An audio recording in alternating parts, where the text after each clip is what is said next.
ವಿಡಿಯೋವನ್ನು ವೀಕ್ಷಿಸುತ್ತಿರುವ ನಿಮಗೆ ನಮಸ್ಕಾರಗಳು.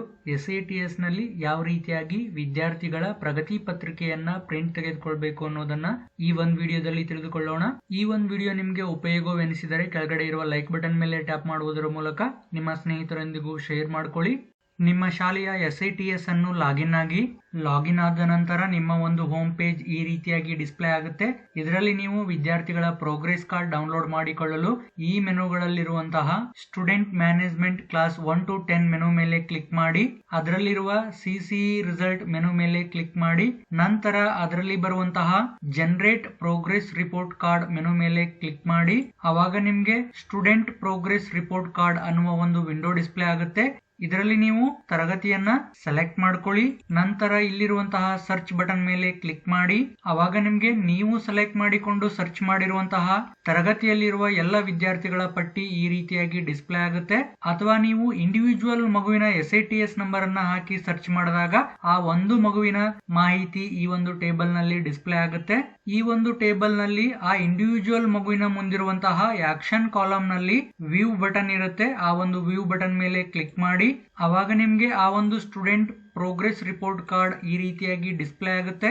ಇದರಲ್ಲಿ ನಿಮ್ಗೆ ಆ ಒಂದು ಮಗುವಿನ ಬೇಸಿಕ್ ಡೀಟೇಲ್ಸ್ ಡಿಸ್ಪ್ಲೇ ಆಗಿರುತ್ತೆ ಮತ್ತು ನೀವು ಎಂಟ್ರಿ ಮಾಡಿರುವಂತಹ CCE ರಿಸಲ್ಟ್ ಡಿಸ್ಪ್ಲೇ ಆಗಿರುತ್ತೆ. ಹಾಗೆ ಪಾರ್ಟ್ ಬಿ ಗ್ರೇಡ್ಸ್ ಡಿಸ್ಪ್ಲೇ ಆಗಿರುತ್ತೆ ಮತ್ತು ಆ ಮಗುವಿನ ಅಟೆಂಡೆನ್ಸ್ ಡೀಟೇಲ್ಸ್ ಕೂಡ ಇಲ್ಲಿ ಡಿಸ್ಪ್ಲೇ ಆಗಿರುತ್ತೆ.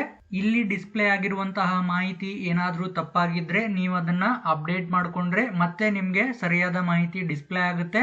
ಅದೇ ರೀತಿ ಈ ಒಂದು ರಿಸಲ್ಟ್ ಡೀಟೇಲ್ಸ್ ನಲ್ಲಿ CCE ರಿಸಲ್ಟ್ ನಲ್ಲಿ ಗ್ರೇಡ್ ಅನ್ನ ಅಪ್ಡೇಟ್ ಮಾಡದೇ ಇದ್ರೆ NE ಅಂತ ಬಂದಿರುತ್ತೆ, ಅದನ್ನ ನೀವು ಅಪ್ಡೇಟ್ ಮಾಡ್ಕೊಳ್ಳಿ. ಸಪೋಸ್ ನೀವೇನಾದ್ರೂ ಪಾರ್ಟ್ ಬಿ ರಿಸಲ್ಟ್ ಅನ್ನ ಫಿಲ್ ಮಾಡಿಲ್ಲ ಅಂತಂದ್ರೆ ಅದು ಆಟೋಮೆಟಿಕ್ ಆಗಿ C ಗ್ರೇಡ್ ತೋರಿಸ್ತಾ ಇರುತ್ತೆ. ಸೊ ನೀವು ಯಾವ ರೀತಿಯಾಗಿ ಪಾರ್ಟ್ ಬಿ ಗ್ರೇಡ್ ಅನ್ನ ಅಪ್ಡೇಟ್ ಮಾಡ್ಕೊಳ್ಬೇಕು, ಅದೇ ರೀತಿ CCE ರಿಸಲ್ಟ್ ಅನ್ನ ಅಪ್ಡೇಟ್ ಮಾಡ್ಕೊಳ್ಬೇಕು ಅನ್ನುವುದರ ವಿಡಿಯೋದ ಲಿಂಕ್ ಅನ್ನ ಡಿಸ್ಕ್ರಿಪ್ಷನ್ ಬಾಕ್ಸ್ ನಲ್ಲಿ ನೀಡಿರ್ತೀನಿ. ಆ ಒಂದು ವಿಡಿಯೋವನ್ನ ನೋಡಿಕೊಂಡು ನೀವು ಅಪ್ಡೇಟ್ ಮಾಡ್ಕೊಳ್ಬಹುದು. ಅದೇ ರೀತಿ ಅಟೆಂಡೆನ್ಸ್ ಡೀಟೇಲ್ಸ್ ನಲ್ಲೂ ಕೂಡ ಆ ಮಗುವಿನ ತಿಂಗಳವಾರು ಅಟೆಂಡೆನ್ಸ್ ಡಿಸ್ಪ್ಲೇ ಆಗ್ತಾ ಇರುತ್ತೆ. ಅದೇನಾದ್ರೂ ತಪ್ಪಿತ್ತು ಅಂತಂದ್ರೆ ಅಥವಾ ನೀವೇನಾದ್ರೂ ಫಿಲ್ ಮಾಡಿಲ್ಲ ಅಂತಂದ್ರೆ NE ಅಂತ ಡಿಸ್ಪ್ಲೇ ಆಗ್ತಾ ಇರುತ್ತೆ.